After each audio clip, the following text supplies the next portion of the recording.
আসসালামু আলাইকুম dear viewers. আমাদেরকে প্রায় মাস্ট ব্যবহার করতে হয় স্পোকেন এবং রিটেন উভয় ক্ষেত্রেই। চারটি অর্থে প্রায়ই আমরা মাস্ট ব্যবহার করে থাকি। এক নম্বরে অর্ডার বা আদেশ বোঝাতে, যেমন students must attend class 15 minutes before the class starts, অর্থাৎ শিক্ষার্থীরা ক্লাস শুরুর 15 মিনিট পূর্বেই ক্লাসে উপস্থিত হবে।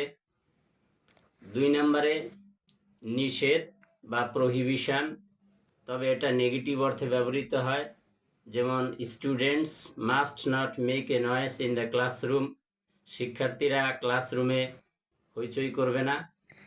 3 নম্বরে ইন্টারনাল অব্লিগেশন বা বক্তার নিজের থেকে বাধ্যতা আরোপ বোঝাতে ব্যবহৃত হয়, যেমন শিক্ষক ছাত্রকে বলল you must learn this lesson.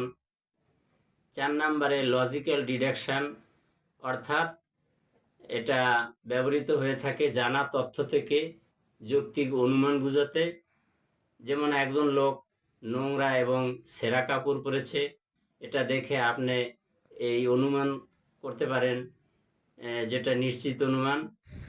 যেমন বাক্যটা এরকম হতে পারে, the man must be poor, অর্থাৎ লোকটা নিশ্চয়ই গরিব হবে। এভাবেই আমরা মাস্ট ব্যবহার করে থাকি অধিকাংশ ক্ষেত্রে। Thank you so much.